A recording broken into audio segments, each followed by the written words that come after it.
بسم اللہ الرحمن الرحیم لن تنالوا البر حتى تنفقوا مما تحبون وما تنفقوا من شيء فإن الله به عليم۔ اس آیت مبارکہ سے چوتھے پارے کا آغاز ہوتا ہے۔ اللہ تعالیٰ نے فرمایا کہ تم ہرگز نیکی کو حاصل نہیں کر سکتے جب تک وہ چیز اللہ کی راہ میں خرچ نہ کرو جو تمہیں پسند ہے، اس چیز میں سے خرچ نہ کرو جو تمہیں پسند ہے،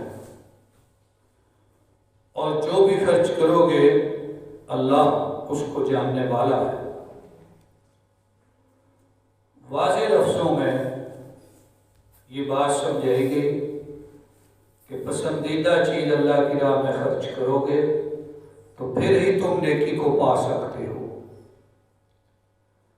اب اللہ اور اس کے رسول کے حکموں پر تسلیم و رضا کے سب سے اعلیٰ پیکر اور شاندار نمونے صحابہ کرام ہیں۔ ان کی یہ عادت تھی کہ جو بھی حکم آیا فوراً سر تسلیم خم کر لیا۔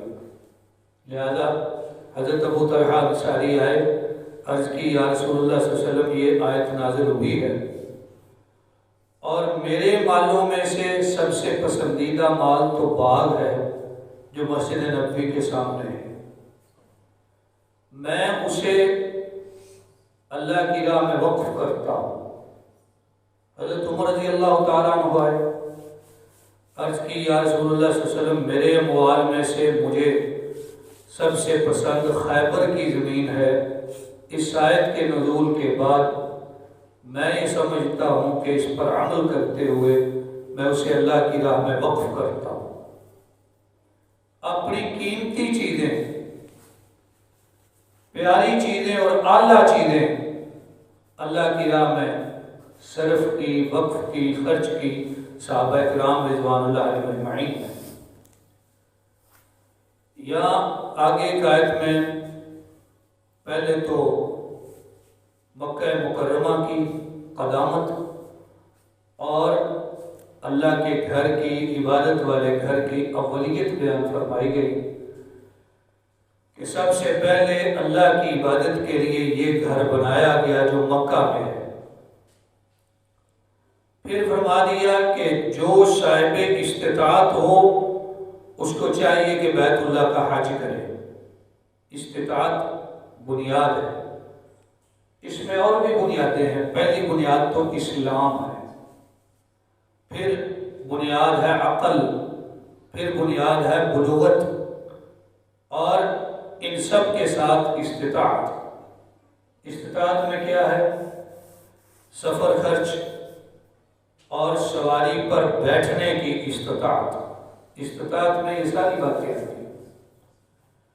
لہذا اللہ نے فرمایا جس کے پاس استطاعت ہو اس کو حج کرنا چاہیے، اور اگلے لفظوں میں فرمایا جو کفر کرے تو اللہ جہانوں سے بے پرواہ ہے۔ کفر کا معنی انکار۔ اس کی وضاحت حدیث شریف سے ہمیں ملتی ہے۔ اللہ کے پاک نبی فرماتے ہیں کہ جو بندہ استطاعت کے باوجود حج نہیں کرتا، اللہ کو کوئی پرواہ نہیں کہ وہ یہودی ہو کے مر جائے یا عیسائی ہو کے مر جائے، یعنی اس کی موت اسلام پر آنے والی نہیں ہے جو استطاعت کے باوجود حج نہیں کرتا۔ یہاں لوگوں نے اپنے اپنے انداز میں باتیں گھڑی ہوئی ہیں، فلاں کام پہلے کرنا ہے پھر حج ہوگا، فلاں کام پہلے کرنا ہے پھر حج ہوگا۔ اللہ نے جو فریضہ جس طرح مقرر کیا ہے اس کو اس طرح سمجھنا چاہیے، ماننا چاہیے، اپنی عقل کے مطابق مسئلہ نہیں بنانا چاہیے۔ پھر اگلی آیات میں اللہ تبارک و تعالیٰ نے فرمایا ایمان والو اللہ سے ڈرو جس طرح اس سے ڈرنے کا حق ہے، تمہیں موت اسلام پہ آنی چاہیے، اور اللہ کی رسی کو مضبوطی سے پکڑ لو، فرقہ بازی نہ کرو۔ اللہ کی رسی کیا ہے اس بارے میں متعدد اقوال ہیں، لیکن سنن دارمی شریف میں حضرت علی رضی اللہ تعالیٰ عنہ کی ایک حدیث ہے، کہتے ہیں کہ رسول اللہ صلی اللہ علیہ وسلم نے فرمایا ان ھذا القرآن هو حبل اللہ المتین، یہ جو قرآن ہے یہ اللہ کی مضبوط رسی ہے۔ تو اس کا مطلب یہ ہوا کہ قرآن کو مضبوطی سے پکڑ لو اور فرقے بازی نہ کرو۔ یہاں سے صاف سمجھ آتی ہے کہ جو قرآن کو پکڑنے والا ہے وہ فرقے بازی سے بچ جاتا ہے۔ فرقوں کی طرف جاتے ہی وہ لوگ ہیں جو قرآن کو چھوڑتے ہیں اور قرآن کے بیان یعنی حدیث شریف کو چھوڑتے ہیں۔ قرآن پہ عمل کرنے والا فرقے والا نہیں ہے۔ اس سے اگلی آیات میں اللہ تبارک و تعالیٰ نے سود کھانے کی ممانعت فرمائی اور اس پر وعید پہلے بھی گزر چکی تیسرے پارے میں سورۃ البقرہ کی آخری آیات میں۔ یا پھر کچھ واقعات ملے جلے آگئے ہیں دو غزوات کے، ایک غزوہ بدر اور دوسرا غزوہ احد، دونوں کے واقعات کا بعض حصہ یہاں مل کے آ گیا ہے۔ فرمایا مسلمانوں جہاد میں تم کمزوری اور سستی نہ دکھاؤ، اگر ایمان والے ہو تو غلبہ تمہیں ہی ملے گا۔ غزوہ احد کا ایک منظر یہاں سامنے آتا ہے۔ ہوا یہ کہ مسلمان زخمی ہو گئے، بہت زیادہ شکست خوردہ ہوئے۔ نبی کریم صلی اللہ علیہ وسلم کو بھی زخم لگے، آپ کو صحابہ نے ایک طرف کر دیا۔ مسلمانوں کے پہلے سفیر جو مکہ سے یثرب آئے تھے حضرت کے آنے سے بھی پہلے، صحابی ان کا نام ہے حضرت مصعب بن عمیر رضی اللہ تعالیٰ، وہ شہید ہو گئے۔ ان کی شفاعت حضرت سے ملتی تھی، اس لیے کافروں نے مشہور کر دیا کہ ہم نے محمد صلی اللہ علیہ وسلم کو شہید کر دیا۔ جب یہ بات مشہور ہوئی تو کئی مسلمان میدان جنگ سے واپس نکلے، بھاگے۔ تو اللہ نے اس تناظر میں یہ آیت نازل فرمائی وما محمد الا رسول، فرمایا حضرت محمد تو ایک رسول ہیں، آپ سے پہلے بھی رسول گزر چکے، کیا اگر آپ وفات پا جائیں یا شہید کر دیے جائیں تو تم اپنی ایڑیوں کے بل پھر جاؤ گے؟ اور جو اپنی ایڑیوں کے بل پھرے گا یعنی نبی کے بعد جو دین چھوڑ دے گا وَلَن يَضُرَّ اللَّهَ شَيْئًا، فرمایا وہ اللہ کا کوئی نقصان نہیں کرے گا، اس نے نقصان اپنے کرنا۔ پھر فرمایا کہ کوئی جان موت نہیں پا سکتی مگر اللہ کے حکم سے، اور اللہ کے پاس کتاب لکھی ہوئی ہے، ہر ایک کی موت کا وقت اللہ کے ہاں لکھا ہوا ہے۔ یا ان واقعات کے تناظر میں یہ بات آئی کہ جب یہ لوگ پیچھے کی طرف بھاگ رہے تھے حضرت کی شہادت کا سن کے، تو رسول اکرم صلی اللہ علیہ وسلم انہیں آواز دے رہے تھے لیکن وہ مڑ کے نہیں دیکھ رہے تھے۔ تو اللہ فرماتے ہیں کہ اس دن جو لوگ بھاگے انہیں شیطان نے بہکایا۔ اصل میں شیطان نے مشہور کیا کہ محمد صلی اللہ علیہ وسلم شہید ہو گئے، بھاگو، فرمایا شیطان نے بہکایا اور اللہ نے انہیں معاف کر دیا۔ لہذا عقیدہ یہ ہے کہ جو صحابہ کرام غزوہ احد سے بھاگے تھے ان سب کو اللہ نے معاف کر دیا ہے، لہذا اب ان پر کوئی اعتراض نہیں کیا جا سکتا کہ وہ کیوں بھاگے تھے۔ ان میں حضرت عثمان غنی رضی اللہ تعالیٰ عنہ بھی تھے اور بھی کئی صحابہ تھے۔ یا غلول کی بات آئی ہے، فرمایا کسی نبی کے لیے شایع نہیں کہ غلول کرے۔ غلول ہوتا ہے مال غنیمت سے خیانت کرنا۔ فرمایا جو غلول کرے گا وہ اپنی خیانت قیامت والے دن لے کے آئے گا۔ اب یہاں دیکھیے اللہ کے پیارے نبی جناب محمد مصطفیٰ صلی اللہ علیہ وسلم نے فرمایا کہ اللہ تعالیٰ نے مجھے کچھ خاص چیزیں ایسی عطا فرمائی ہیں جو پہلے انبیاء میں سے کسی کو عطا نہیں کی۔ وہ کئی باتیں ہیں، اگر ہم ان کی تشریح کریں تو بڑا وقت چاہیے۔ ان میں سے ایک یہ ہے کہ احلت لی المغانم، ہمارے لیے مال غنیمت حلال کر دیا گیا۔ پہلی امتوں میں کیا ہوتا تھا کہ جب جہاد کیا، کامیابی ملی، مال غنیمت ملا، ایک میدان میں اکٹھا کر کے رکھ دیا، آسمان سے ایک آگ آتی اسے جلا دے۔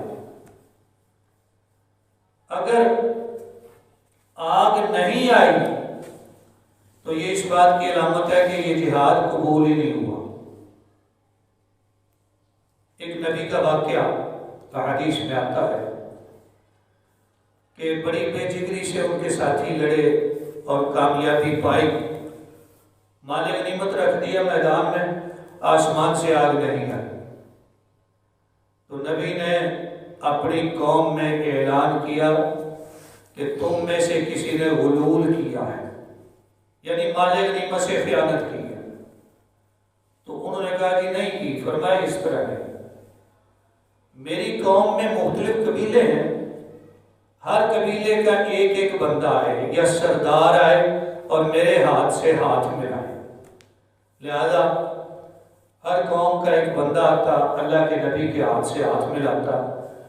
ایک قوم کا جب نمائندہ آیا، اس نے اللہ کے نبی کے ہاتھ سے ہاتھ ملایا تو اس کا ہاتھ اللہ کے نبی کے ہاتھ کے ساتھ جڑ گیا، وہ الگ نہیں ہو رہا تھا۔ فرمایا تمہارے اندر کسی نے مال غنیمت میں سے خیانت کی۔ تو پھر گائے کے سر کی طرح ایک گول بڑا حصہ لایا گیا سونے کا، جو مال غنیمت میں سے چرایا گیا تھا۔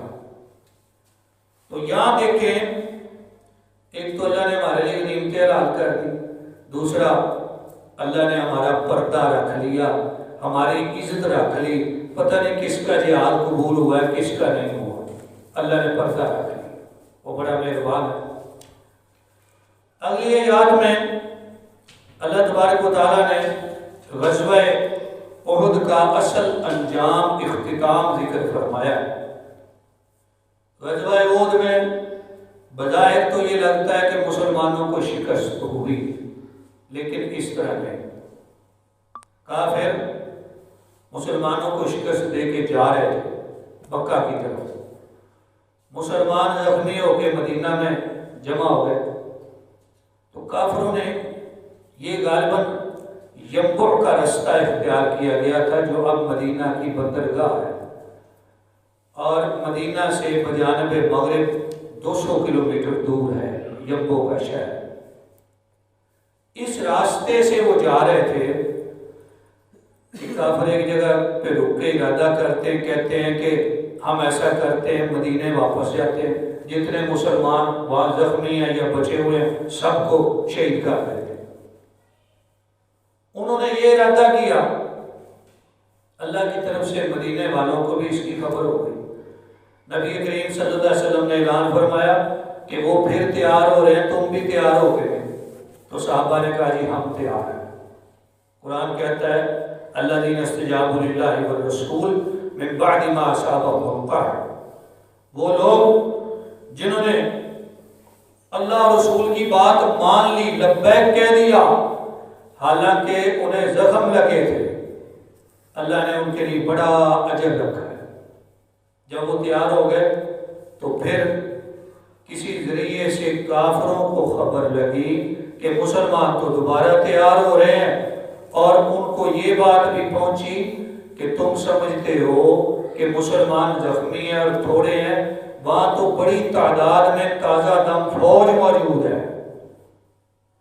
جب کافروں کو یہ بات پتہ چلی تو انہوں نے بھاگنے کی تھی، لہذا ان کا یہ جو بھاگنا ہے وہاں سے، یہ اصل اختتام ہے، انجام ہے غزوہ احد کا، اور یہ مسلمانوں کی فتح والا انجام ہے۔ اگلی آیات میں اللہ تعالیٰ نے ذکر فرمایا کہ ہر نفس نے موت کا ذائقہ چکھنا ہے اور اللہ کی طرف ہر ایک کو لوٹنا ہے۔ جو جنت میں داخل کر دیا گیا وہ کامیاب ہو گیا، دنیا کی زندگی تو محض دھوکے کا سامان ہے۔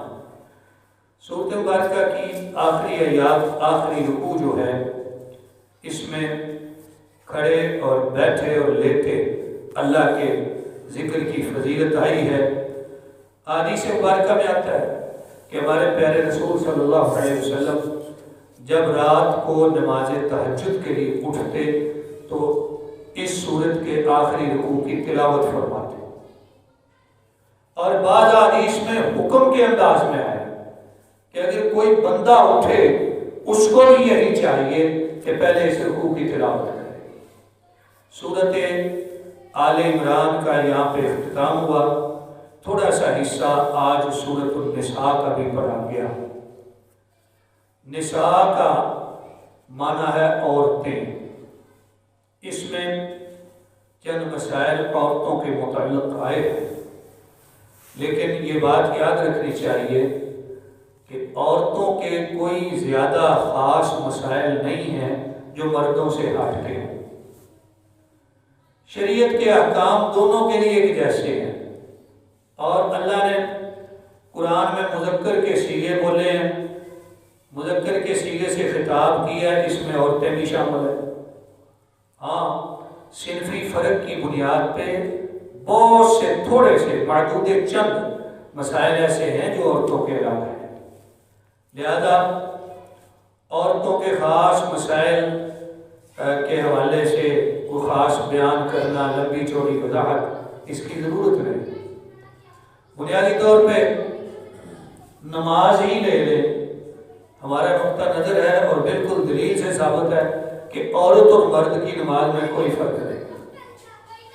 بعض لوگوں نے فرق بنائے ہوئے ہیں اور اس پہ انہوں نے کتابیں یا مضمون لکھے ہوئے ہیں، لیکن کچھ بھی ثابت نہیں۔ تو بہرحال یہ صورت جو عورتوں کے حوالے سے ہے، اس میں کچھ احکام ہیں۔ اب اس کا یہ مطلب نہیں کہ اس صورت میں جتنے حکم ہیں سارے عورتوں کے ہیں، اس صورت میں مردوں کے حوالے سے بھی بہت کچھ ہے، لہذا کچھ مسائل خاص اشارات کی وجہ سے اس کا یہ صورت کا نام رکھا گیا۔ پہلی آیت میں اللہ نے فرمایا لوگوں اللہ سے ڈر جاؤ جس نے تمہیں ایک جان سے پیدا کیا، پھر اس سے اس کا جوڑا بنایا، ان دونوں سے بہت سے مردوں اور عورتوں کو پھیلا دیا۔ کون دو؟ حضرت آدم اور حوا۔ پہلے حضرت آدم کو ہی پیدا کیا، پھر حوا کو ان کی پسلی سے پیدا کیا، پھر اللہ نے فرمایا یتیموں کو ان کے مال دے دیا کرو، اور شادیوں کے حوالے سے فرمایا کہ تمہیں چاہیے کہ حق معیار میں انصاف کرو۔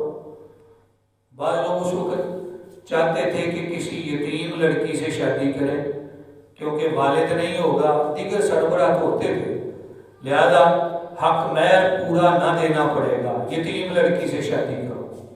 اللہ نے فرمایا نہیں، اس طرح شادی نہ کرو کہ تم حق مہر تھوڑا دو، اگر کرنی ہے یتیم لڑکی سے شادی تو اسے بھی حق مہر پورا دو۔ اسی طرح اس صورت مبارکہ میں خاص جو مسئلہ آیا ہے وہ وراثت کا ہے، وراثت کے احکام، اور وراثت میں سب سے پہلی بات یہی فرمائی کہ جب کوئی فوت ہونے والے فوت ہو جاتے ہیں تو ان کی وراثت کا حصہ جس طرح مردوں کو ملے گا اس طرح عورتوں کو بھی ملے گا۔ پہلے لوگ عورتوں کو محروم رکھتے تھے، لہذا یہاں پہ اس سے ذکر کر دیا، اللہ تعالیٰ نے بڑی تفصیل کے ساتھ یہاں حصص آئے۔ وراثت کا اصول سمجھ لیجئے، وراثت کا اصول یہ ہے کہ جب کوئی بندہ فوت ہو جائے، شرعی اصول یہ ہے پہلے نمبر پہ اس کے پیسوں میں سے، اس کے ترکے میں سے اس کے کفن دفن کا خرچہ کیا جائے، دوسرے نمبر پہ اس کے پیسوں میں سے اس کا قرضہ ادا کیا جائے، تیسرے نمبر پہ اس کے پیسوں میں سے اس کی وصیت پوری کی جائے۔ وصیت کے حوالے سے یاد رکھنا چاہیے کہ وصیت کل مال کی 1/3 یا اس سے کم ہو، زیادہ ہو۔ اگر زیادہ ہوگی تو بدل دی جائے گی، پوری نہیں کی جائے گی۔ اور دوسرا، وصیت کا ایک اصول یہ ہے کہ وصیت وارث کے حق میں نہ ہو۔ وارث کون ہوتا ہے؟ وارث وہ ہوتا ہے جس کو اللہ اور اس کے رسول نے وراثت میں سے حصہ دیا، جس کا حصہ دے دیا ہے تھوڑا یا زیادہ، اس کے بارے میں وصیت نہیں ہو سکتی کہ اس کو اتنا مال زیادہ دے دیں، اور نہ یہ وصیت ہو سکتی ہے کہ اس کا اتنا حصہ کم کر لیں۔ جس کا حصہ شریعت نے مقرر کر دیا ہے اس پر وصیت جاری نہیں ہوگی۔ وصیت اور لوگوں کے بارے میں ہے جن کا حصہ نہیں ہے۔ اب یہ تینوں مراحل پورے کرنے کے بعد اگر مال بچتا ہے تو چوتھے نمبر پہ پھر وارثوں میں حصوں کے مطابق تقسیم ہوگا۔ ہمارے یہاں یہ ہوتا ہے کہ پہلی تین چیزوں کو کوئی دیکھتا ہی نہیں، وارث کہتے ہیں نہیں پہلے ہمارا حصہ ہے، حالانکہ حصہ بعد میں ہے، پہلے وہ چیزیں، خاص طور پہ قرضہ ہے۔ ہمارے پیارے رسول صلی اللہ علیہ وسلم تو جنازے کے وقت پوچھ لیتے تھے کہ مرنے والے پہ قرضہ ہے؟ لوگ کہتے ہیں۔ پھر آپ پوچھتے کہ اس کی ادائیگی کا کوئی انتظام ہے؟ اگر کہا جاتا ہے تو پھر آپ جنازہ پڑھاتے، اور اگر کہا جاتا نہیں ہے، کوئی ذمہ داری بھی نہ لیتا، تو آپ فرماتے تم جنازہ پڑھو، آپ نہیں پڑھتے تھے۔ اور حدیث میں آتا ہے کہ میت کا معاملہ لٹکا رہتا ہے جب تک اس کی طرف سے قرض ادا نہ کیا جائے، اس لیے قرض کی ادائیگی کو مقدم کیا جائے۔ پارے کے اختتام پہ اللہ تعالیٰ نے آخری جو آیت ہے اس میں محرمات کا ذکر کیا۔ وہ عورتیں جن کے ساتھ نکاح حرام ہے، اور وہ عورتیں ہوتی ہیں دو طرح کی۔